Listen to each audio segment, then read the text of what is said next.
Œuvre de Maria Valtorta, tome 3, chapitre 65, intitulé La foi et l'âme expliquée aux païens par la parabole des temples.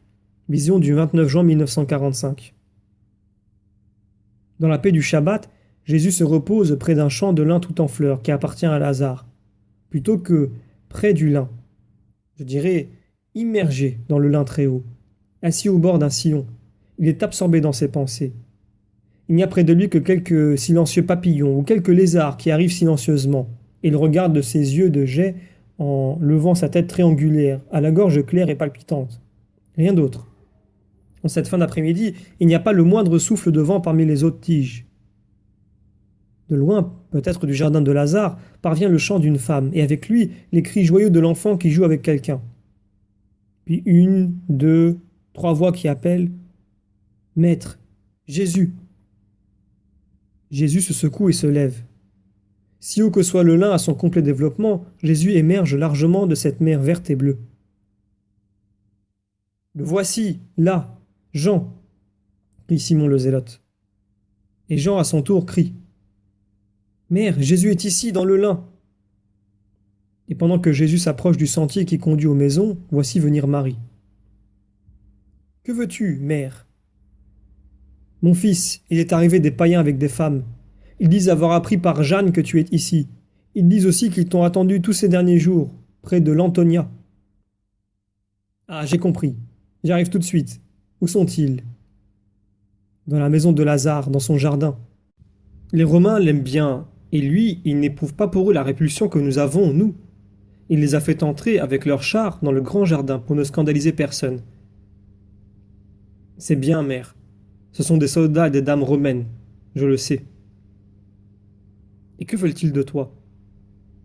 Ce que beaucoup de gens en Israël ne veulent pas, la lumière. Mais comment? Et qui croit-il que tu es? Dieu, peut-être? À leur façon, oui. Il leur est facile, plus facile à eux qu'à nous, d'accueillir l'idée de l'incarnation d'un Dieu dans une chair mortelle. Dans ce cas, ils en sont arrivés à la foi en toi. Pas encore, maman. Je dois d'abord détruire la leur. Pour le moment, je suis à leurs yeux un sage, un philosophe, comme ils disent. Mais, soit par ce désir de connaître les doctrines philosophiques, soit par leur tendance à croire possible l'incarnation d'un Dieu, ils m'aident grandement à les amener à la vraie foi. Tu peux en être sûr. Ils ont plus de simplicité dans leurs pensées que beaucoup en Israël. Mais seront-ils sincères? On dit que Jean-Baptiste... Non. Si la chose avait dépendu d'eux, Jean serait libre et en sécurité. Celui qui n'est pas rebelle, il le laisse tranquille. En outre, je te l'assure, pour eux, le fait d'être prophète, ils emploient le mot de philosophie, parce que l'élévation de la sagesse surnaturelle pour eux, c'est toujours de la philosophie, est une garantie pour qu'ils le respectent. N'en sois pas préoccupé, maman. Ce n'est pas de là que me viendra le mal. Mais les pharisiens, s'ils l'apprennent, que vont-ils dire de Lazare également? Toi, tu es toi, et tu dois apporter la parole au monde. Mais Lazare, ils l'ont déjà tant offensé. Mais il est intouchable. Ils savent qu'il est protégé par Rome. Je te quitte, mon fils. Voici Maximin qui va te conduire aux païens. Et Marie, qui, pendant tout ce temps, avait marché auprès de Jésus, se retire rapidement et se dirige vers la maison de Simon le Zélote. De son côté, Jésus entre par un portillon en fer ouvert dans l'enceinte du jardin, dans une partie qui en est éloignée, là où le jardin se change en verger, près du lieu où se trouvera plus tard la sépulture de Lazare. Lazare se trouve là et personne d'autre. Maître, je me suis permis de les recevoir. Tu as bien fait. Où sont-ils? Là, à l'ombre des buis et des lauriers. Comme tu le vois, ils sont éloignés d'au moins 500 pas de la maison. Bon, bon, que la lumière vienne sur vous tous. Salut, maître, dit Quintilianus, qui est en civil. Les dames se lèvent pour saluer. Il y a Plotina, Valéria et Lydia, et en plus une autre, âgée, dont je ne sais qui elle est ni ce qu'elle est. C'est du même rang ou d'un rang inférieur. Elles sont toutes vêtues très simplement, sans rien qui les distingue. Nous avons voulu t'entendre. Tu n'es pas venu. J'étais de garde à ton arrivée, mais je ne t'ai pas vu. Moi non plus, je n'ai pas vu un soldat, qui était mon ami à la porte des poissons. Il s'appelait Alexandre. Alexandre? J'ignore s'il s'agit effectivement de lui, mais je sais qu'il y a quelque temps, nous avons dû, pour calmer les Juifs, éloigner un soldat coupable d'avoir parlé avec toi. Il est maintenant à Antioche, mais peut-être reviendra-t-il. Ouf, comme ils sont ennuyeux ces gens, qui veulent commander, même maintenant qu'ils sont sujets. Et il faut manœuvrer pour ne pas en arriver à des affaires importantes. Ils nous rendent la vie difficile, crois-moi. Mais toi, tu es bon et sage. Tu vas nous parler? Peut-être vais-je bientôt quitter la Palestine. Je voudrais garder quelques souvenirs de toi. Je vais vous parler, oui. Je ne déçois jamais. Que voulez-vous savoir? Quintilianus regarde les dames d'un air interrogatif. Ce que tu veux, maître, dit Valéria. Plotina se lève de nouveau et dit: J'ai beaucoup réfléchi, j'aurais tant à apprendre. Tout pour juger. Mais s'il m'est permis de le demander, je voudrais savoir comment se construit une foi. En toi, par exemple, sur un terrain que tu as dit être privé d'une vraie foi. Tu as dit que nos croyances sont vaines. Dans ce cas, nous restons sans rien. Comment arriver à avoir? Je vais prendre l'exemple d'une chose que vous possédez, les temples. Vos édifices sacrés, vraiment beaux, dont l'unique imperfection est d'être dédiés au néant, peuvent vous enseigner comment l'on peut arriver à avoir une foi et où la placer. Observez. Où sont-ils construits? Quel lieu choisit-on si possible pour eux? Comment sont-ils construits? L'endroit est généralement spacieux, dégagé et en hauteur. Et s'il n'est pas spacieux et dégagé, on le rend tel en démolissant tout ce qui encombre ou limite le terrain.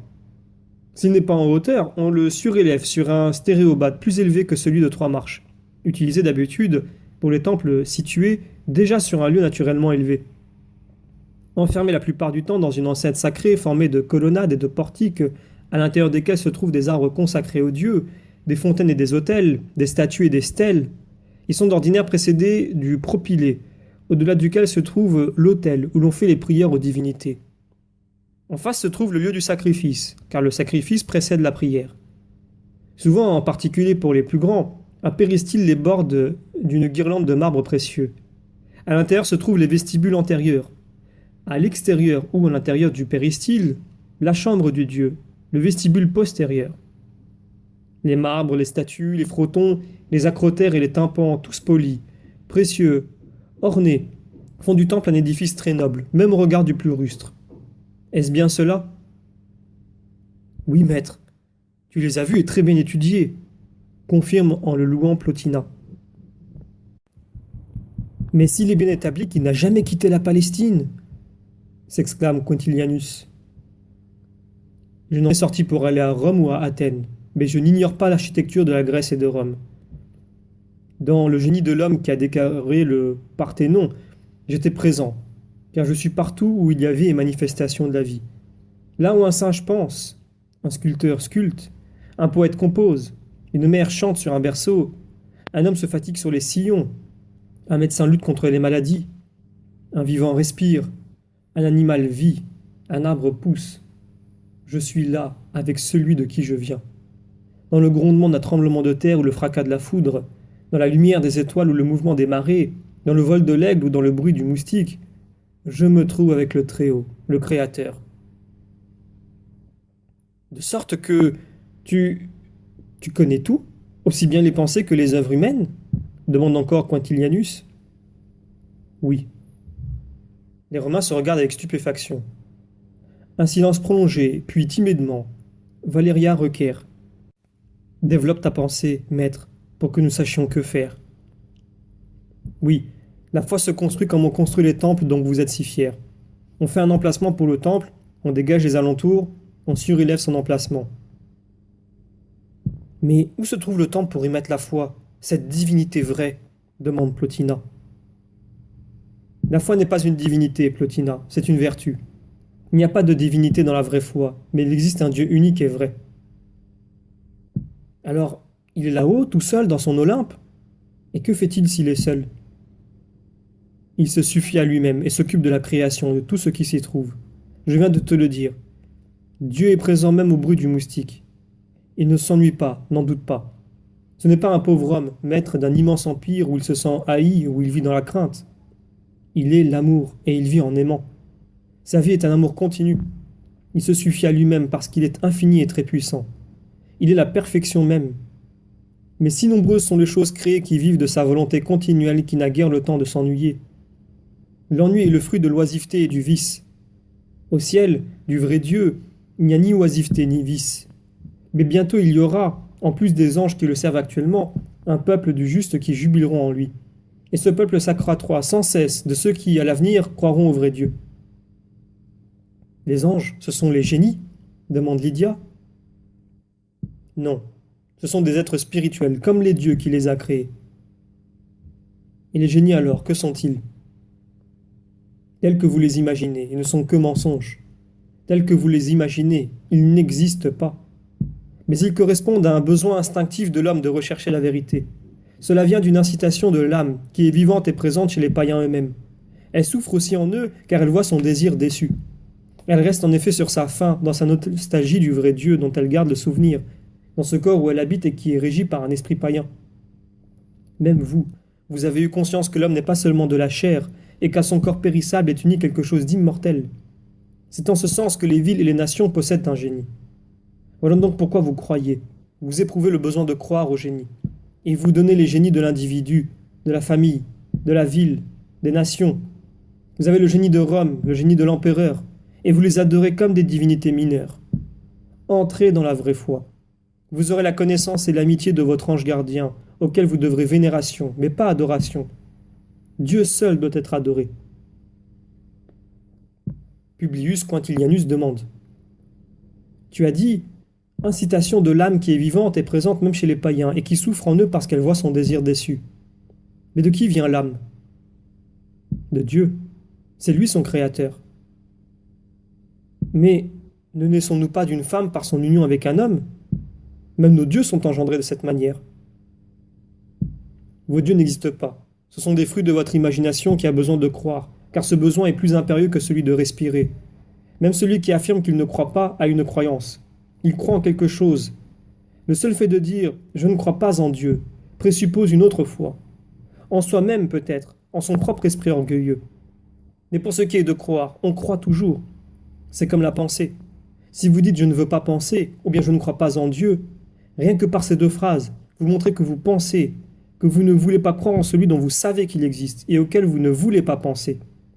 En ce qui concerne l'homme, pour en exprimer correctement le concept, vous devez dire « l'homme est engendré comme tous les animaux, par une union entre un mâle et une femelle. » Mais l'âme, c'est-à-dire ce qui différencie l'animal homme de l'animal tout court, vient de Dieu. Il l'a créé chaque fois qu'un homme est engendré, ou plutôt chaque fois qu'il est conçu dans un sein, et il la greffe en cette chair qui autrement serait seulement animale. Et nous en possédons une, nous les païens? À entendre des concitoyens, il ne semble pas, ironise Quintilianus. Tout être né de la femme en possède une. Tu as dit pourtant que le péché la tue. Comment donc est-elle vivante en nous qui sommes pécheurs? Demande Plotina. Vous ne péchez pas en matière de foi, puisque vous croyez être dans la vérité. Quand vous connaîtrez la vérité et que vous persisterez dans l'erreur, alors vous pécherez. De même, beaucoup de choses qui sont péchées pour les Juifs ne le sont pas pour vous, parce qu'aucune loi divine ne vous les interdit. Le péché, c'est quand quelqu'un se révolte sciemment contre l'ordre donné par Dieu et dit « Je sais que ce que je fais est mal, mais je veux le faire quand même. » Dieu est juste. Il ne peut punir quelqu'un qui fait le mal en croyant faire le bien. Il punit celui qui, ayant eu la possibilité de connaître le bien et le mal, choisit ce dernier et y persiste. Dans ce cas, l'âme existe en nous, vivante et présente. Oui. Et elle souffre. Crois-tu vraiment qu'elle se souvienne de Dieu? Nous ne nous souvenons pas du sein qui nous a portés. Nous ne pourrions pas dire comment il est fait intérieurement. L'âme, si j'ai bien compris, est spirituellement engendrée par Dieu. Comment peut-elle se souvenir de lui si le corps ne se souvient pas de son long séjour dans le sein? L'âme n'est pas de la matière brute, Plotina. L'embryon, oui. L'âme est, à la ressemblance de Dieu, éternelle et spirituelle. Éternelle à partir du moment où elle est créée, tandis que Dieu est le très parfait, l'éternel, et pour cette raison, il n'a pas de commencement dans le temps, comme il n'aura pas de fin. L'âme, lucide, intelligente, spirituelle, œuvre de Dieu, s'en souvient. Et elle souffre car elle désire Dieu, le vrai Dieu de qui elle vient. à la fin de Dieu. Voilà pourquoi elle incite le corps engourdi à chercher à s'approcher de Dieu. Nous avons donc une âme comme ceux de votre peuple que vous appelez juste, vraiment la même? Non, Plotina, cela dépend de ce que tu veux dire. Si tu veux parler de l'origine et de la nature, votre âme est en tout point égale à celle de nos saints. Si tu parles de la formation, alors je te dis qu'elle est déjà différente. Si tu veux parler de la perfection atteinte avant la mort, alors la différence peut être absolue. Mais cela ne vaut pas seulement pour vous, les païens. Même un fils de ce peuple peut être absolument différent d'un saint dans la vie future. L'âme passe par 3 phases. La première est la création, la deuxième est une nouvelle création, et la troisième est la perfection. La première phase est commune à tous les hommes. La deuxième est propre aux justes, qui par leur volonté amènent l'âme à une création encore plus complète, en unissant leurs bonnes actions à la bonté de l'œuvre de Dieu, et rendent leur âme déjà plus parfaite spirituellement que la première. C'est un trait d'union entre la première phase et la troisième. La troisième est propre aux bienheureux, aux saints, s'il vous plaît de les appeler ainsi, qui ont fait grandir de 1000 degrés l'âme qu'ils avaient au point de départ, une âme simplement humaine, et en ont fait une âme capable de reposer en Dieu. Comment pouvons-nous donner à l'âme espace, liberté, élévation? En détruisant ce qu'il y a d'inutile dans votre moi. Il vous faut le libérer de toutes les idées fausses et avec les débris de ces destructions, l'élever pour y établir le temple souverain. Il faut que l'âme monte toujours plus haut, sur les 3 degrés. Vous autres Romains, vous aimez les symboles. Considérez les 3 degrés à la lumière d'un symbole. Ils peuvent vous dire leurs 3 noms. Pénitence, patience, constance. Ou bien humilité, pureté, justice. Ou encore sagesse, générosité, miséricorde. Ou enfin, le trinôme lumineux. Foi, espérance, charité. Considérez encore le symbole de l'enceinte ornée et robuste qui entoure l'aire du temple. Il faut savoir entourer l'âme, reine d'un corps qui est le temple de l'Esprit éternel, d'une barrière qui la défende sans pour autant lui ôter la lumière, ni l'accabler par la vue de laideur. C'est une enceinte sûre et affranchie du désir de tout ce qui est inférieur, la chair et le sang, pour s'élever vers ce qui est supérieur, l'esprit. L'affranchir à force de volonté, faire disparaître les angles, les ébréchures, les taches, les veines d'imperfection du marbre de notre moi, pour donner à l'âme une enceinte parfaite, et en même temps faire de cette enceinte établie, pour protéger le temple, un refuge miséricordieux pour les plus malheureux qui ne savent pas ce qu'est la charité. Les portiques, quant à eux, symbolisent l'effusion de l'amour, de la pitié, du désir que d'autres viennent à Dieu, semblables à des bras aimants qui s'étendent pour faire un voile sur le berceau d'un orphelin. Au-delà de l'enceinte se trouvent les plantes les plus belles et les plus parfumées en hommage au Créateur. Semées sur un terreau d'abord nu, puis cultivées, elles symbolisent les vertus de tout nom et forment la seconde enceinte vivante et fleurie autour du sanctuaire. Et au milieu des plantes, au milieu des vertus, il y a les fontaines. Autre amour, autre purification, avant de s'approcher du propylée qui en est proche. Et c'est là que, avant de monter à l'autel, on doit sacrifier l'attachement à la chair, se dépouiller de toute luxure. Il faut ensuite aller plus loin, près de l'autel, pour y présenter son offrande. Puis encore vous approchez de la chambre où se trouve Dieu, en dépassant le vestibule. Or, que sera cette chambre? Un trésor de richesse spirituelle, car rien n'est trop beau pour servir de cadre à Dieu. Avez-vous compris? Vous m'avez demandé comment se construit la foi. Je vous ai répondu, en suivant la méthode qu'on emploie pour construire les temples. Vous voyez que c'est vrai. Avez-vous autre chose à me dire? Non, maître. Je crois que Flavia a écrit tout ce que tu nous as dit. Claudia veut en prendre connaissance. As-tu écrit? Exactement, confirme la femme en passant les tablettes en huile de cire. Cela restera pour permettre de les relire, dit Plotina. C'est de la cire, cela s'efface. Écrivez-les dans vos cœurs, ces paroles ne s'effaceront plus. Maître, ils sont encombrés de temples illusoires. Nous lancerons contre eux ta parole pour les jeter à terre. Mais c'est un long travail, soupire Plotina. Et elle termine. Souviens-toi de nous dans ton ciel. Partez avec la certitude que je le ferai. Je vous quitte. Sachez que votre venue m'a été bien chère. Adieu, Publius Quintilianus. Souviens-toi de Jésus de Nazareth.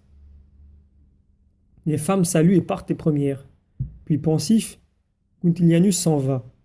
Jésus le regarde partir en compagnie de Maximin, qui le reconduit à leur char. À quoi penses-tu, maître? Demande Lazare. Qu'il y a beaucoup de malheureux dans le monde. Et je suis l'un d'entre eux? Pourquoi, mon ami? Parce que tout le monde vient à toi, mais pas Marie. Sa ruine donc plus grande? Jésus le regarde et sourit. Tu souris, mais tu ne souffres pas que Marie soit impossible à convertir. Tu ne souffres pas de me voir souffrir. Marthe ne fait que pleurer depuis la soirée de lundi. Qui était cette femme? Ne sais-tu pas que pendant toute une journée, nous avons espéré que c'était elle? Je souris parce que tu es un enfant impatient. Et je souris parce que je pense que vous gaspillez votre énergie et vos larmes. Si ça avait été elle, je serais accouru vous le dire. Alors ce n'était pas vraiment elle? Oh, Lazare! Tu as raison. Patience, patience encore. Voici, maître, les bijoux que tu m'as donnés à vendre. Ils sont devenus de l'argent pour les pauvres. Ils étaient très beaux, des bijoux de femme. C'étaient ceux de cette femme-là. J'y ai bien pensé, ah, s'ils avaient été ceux de Marie. Mais elle, je perds l'espoir, mon Seigneur. Jésus l'embrasse et reste un moment sans parler, puis il dit, je te prie de ne pas parler de ces bijoux à qui que ce soit. Elle doit échapper aux admirations et aux désirs, comme une nuée que le vent emporte ailleurs, sans qu'il en reste trace sur l'azur. Sois tranquille, maître. Et en échange, ramène-moi Marie, notre malheureuse Marie. Que la paix soit avec toi, Lazare. Ce que j'ai promis, je le ferai.